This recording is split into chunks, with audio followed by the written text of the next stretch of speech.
ternyata bukan mereka yang dimaksud, tapi adalah umatnya yang terlampau jauh di zaman ketika Nabi Muhammad masih hidup dengan kita hari ini.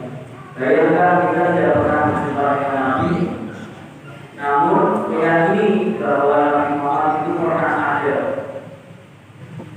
Tidak hanya meyakini pernah ada, tapi juga mengamini, mengidolakan, mengikuti jejak langkahnya. Nah, ini yang luar biasa. Seorang yang ada di depan muka saja kadang-kadang kita bisa menghiraukan, menganggap tidak ada. Tapi ini manusia yang bahkan belum dan baru kita yakini dan kita doakan. Hadirin pengajian Tamasya Rahimahullah, ada banyak hikmah dari bulan puasa, mulai dari hikmah spiritual, hikmah sosial, juga hikmah kesehatan. Nah, kali ini jiwa yang kita bahas berkaitan dengan spiritual. Kalau kesehatan, tentu hadirin sekalian sudah banyak mengetahui berbagai macam manfaat puasa untuk kesehatan. Kalau tubuh kita kotor, itu bisa dicek secara kasat mata. Kita mandi, kita bersihkan, sudah terlihat bersih. Wajah kita kotor, kita bersihkan. Tapi bagaimana dengan kondisi perut kita? Kita perhatikan saja misalnya teko. Teko kalau dipakai terus menerus untuk isi teh, walaupun sudah dicuci, tapi tetap ada kerak, ada corak warna yang tertinggal di teko tersebut. Ini baru teko. Bagaimana dengan isi perut kita yang tiap hari terisi tidak hanya teh, tapi berbagai macam makanan, mulai dari sebelah, nasi goreng double, bahas makanan dan apa juga. Pasti sangat tidak karuan kondisi isi perut kita jika tidak ditreatment atau dibersihkan. Dan puasa dalam satu bulan ini dalam rangka tidak hanya menggugurkan kewajiban sebagai seorang muslim, tapi salah satu hikmahnya, manfaatnya adalah kebersihan, kesehatan raga kita. Nah, maka setelah kita mengetahui berbagai macam manfaat, termasuk manfaat kepada kesehatan, baru kita ketahui beberapa manfaat puasa terhadap jiwa kita. Dalam kaidah bahasa Arab, istilah puasa disebut dengan asya, bukan asya, asya atau as-saum, yang berarti menahan. Sedangkan menurut yang dikemukakan oleh Syekh Al-Imam Syamsuddin Abu Abdillah Al-Qasim Asy-Syariki dalam kitabnya Fathul Qorib, puasa adalah menahan dari segala hal yang membatalkan puasa dengan niat tertentu pada seluruh atau tiap-tiap hari yang dapat dibuat berpuasa oleh orang Islam yang sehat dan suci dari haid dan nifas. Jika menurut bahasa Asia, itu menahan. Kita menahan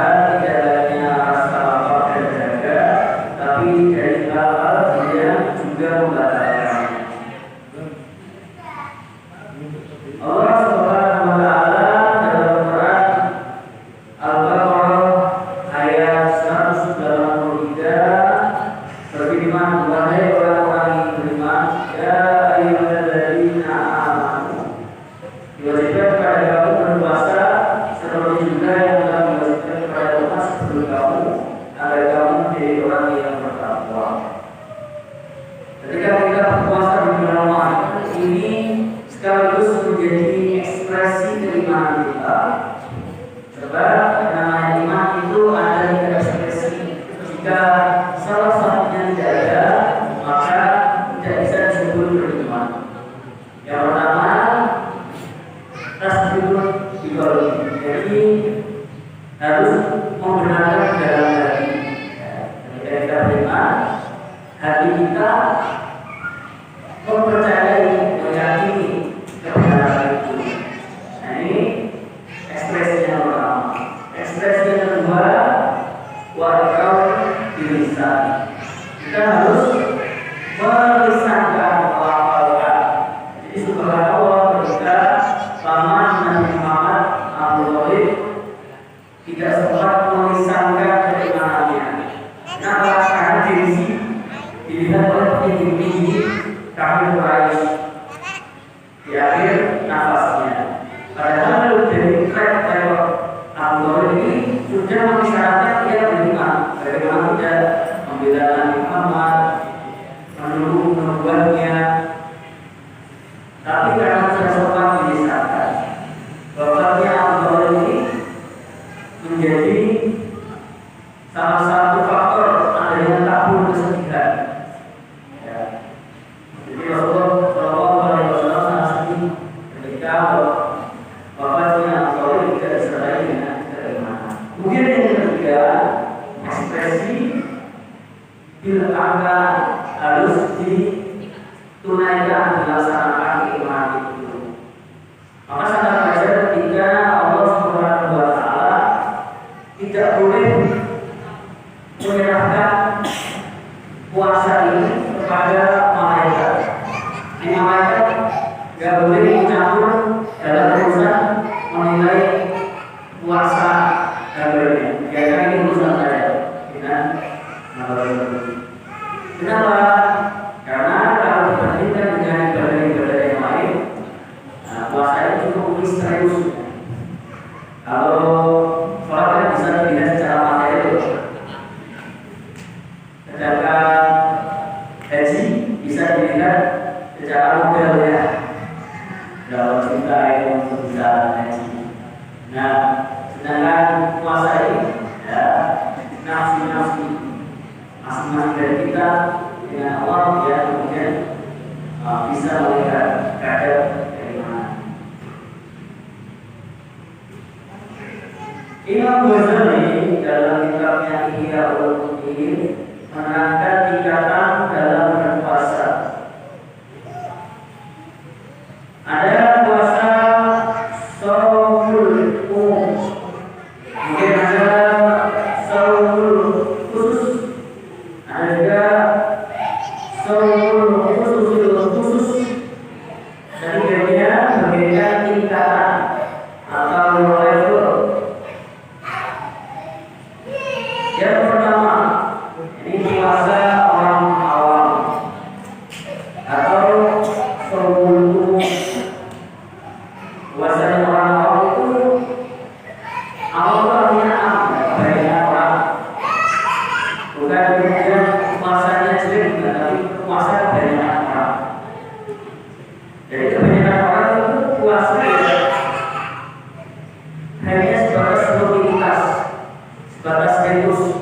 Oh, tidak istilah besok puasa, oke puasa seperti orang sebelumnya. Nanti kalau berat hanya sebagai ritus budaya adatnya orang yang lain puasa ya puasa. Nah ini puasa orang-orang awam. Maka dikategorikan nilainya B, biasa-biasa saja. Tidak jelek, biasa-biasa saja. Puasanya orang awam. Maka kita juga bakal bersyukur ketika di Indonesia ini puasa sudah menjadi adat, sudah menjadi kebiasaan. Untuk menjadikan biasa, menjadikan adat ini kan dulu perjalanan yang lama. Mengenal diri sebagai apa, kemudian mencontohkan Lalu setelah itu baru jadilah tamadun atau peradaban puasa. Coba kita lihat di negara-negara yang lain yang tidak terbiasakan untuk puasa, sulit untuk kita melihat orang berpuasa. Dan ada ini dicoba untuk digabung dengan beberapa bermakna orang yang tidak berpuasa. Ini cukup kontroversial. Kemudian yang kedua, menurut Imam Ghazali, puasanya orang khusus. Nah, ini levelnya sudah mulai very good. Tidak hanya menggugurkan kewajiban, tapi mencari nilai lebih dari puasa. Dia memperhatikan lisannya puasa lisan, dia memperhatikan hatinya, memperhatikan tidak tanduknya, contohnya tidak memuji, bergosip, nge-share di WhatsApp berita-berita bohong. Nah, ini dijaga betul-betul. Maka ini sangat berbeda dengan yang pertama, puasa hanya menggunakan kewajiban. Nah, yang kedua ini puasanya orang khusus yang memperhatikan tidak hanya makan minum, tapi juga kondisi organ-organ tubuh yang lain. Kemudian yang ketiga, puasa orang super khusus. Kalau tadi orang awam, kemudian khusus, sekarang puasanya orang super khusus. Maka ini nilainya excellence, kata Imam Al-Ghazali. Kenapa kemudian disebut super khusus? Karena dia sangat peka, sangat berhati-hati, khususnya pada keimanan. Ketika dia puasa, kalau ada keraguan di dalam hatinya, dia menganggap puasanya sudah batal. Jadi ketika dia berpuasa, dia juga menjaga pikirannya. Kalau ketika berpuasa pikirannya terdistract harta, dunia, dan juga bagi orang super khusus ini puasanya sudah rusak. Karena buat dia tidak ada waktu, tidak ada jeda di dalam berpuasa untuk memikirkan dunia. Nah, ini kenapa kemudian disebut puasa super khusus? Karena tidak semua orang bisa. Tidak semua orang bisa. Dan yang orang-orang yang dipelihara hatinya oleh Allah. Jadi kalau kita di dunia wali, dan tidak tertarik dengan dunia, dan tidak tertarik dengan rame-rame pinggir jalan, dan tidak tertarik. Nah, ini dia betul-betul menikmati masanya, sangat dekat dengan Allah jika dia berpuasa. Hadirin jamaah Al-Ansar rahimahumullah, Ramadan sebagai madrasah bagi orang yang beriman, tempat latihan dan tempat di mana dia senantiasa menyeimbangkan kondisi lahir dan batinnya. Jadi ketika kita berpuasa itu urusannya pada dua hal, tidak hanya pada fisik, namun juga pada al-qalbu atau hati. Memang ketika kita berpuasa, pengaruhnya terhadap fisik itu kan fisik jadi lebih lemas. Karena biasanya makan tiap hari ini makan ini. Makan ini kurang minum juga. Dampak puasa terhadap fisik jadi agak lemas. Apakah berdampak pada hati juga? Nah, kita akan coba simak beberapa hal di sini.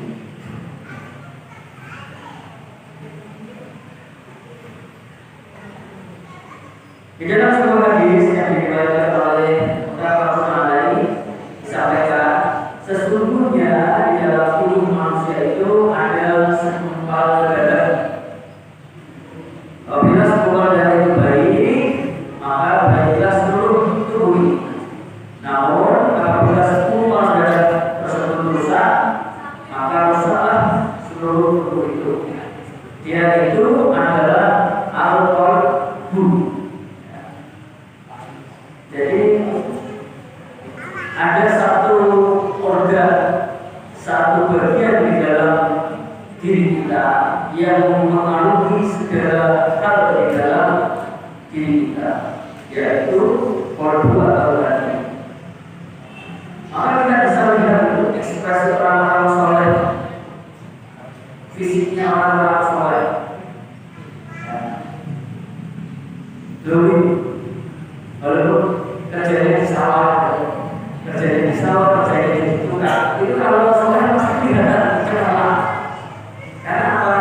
Mulai dari alamnya, senyumnya itu sudah memancarkan kualitas hatinya.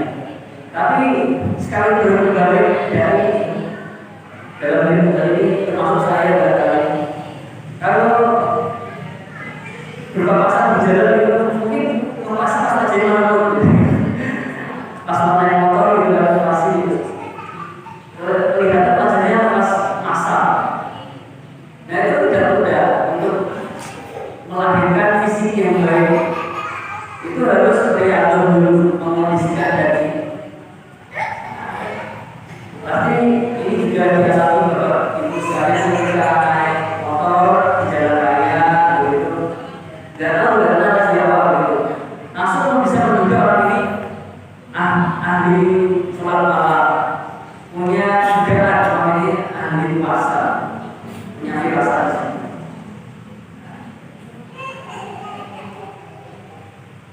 Dan tidak dapat dipungkiri bahwasanya rasa senang, gembira, sedih, susah itu dilahirkan dari perasaan emosi manusia yang itu lahirnya dari hati. Satu hari bisa nggak jelas itu tubuh kita, rasanya kayak meriang, nggak mood.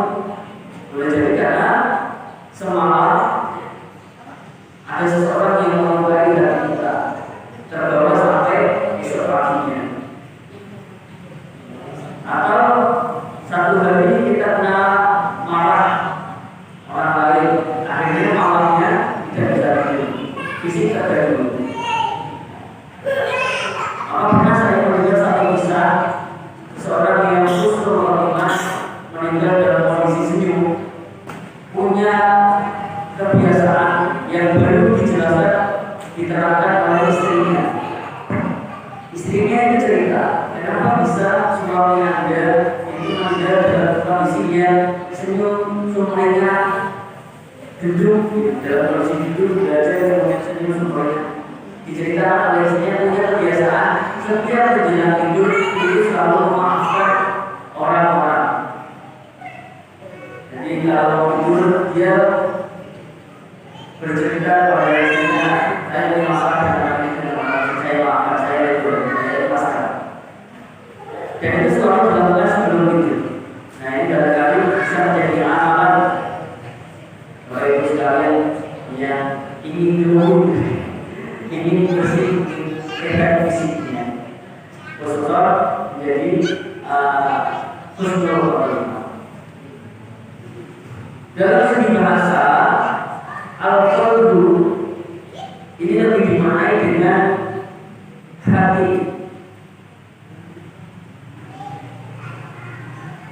Qalbu ini sifatnya tidak tetap. Ada istilah kan terbolak-balik.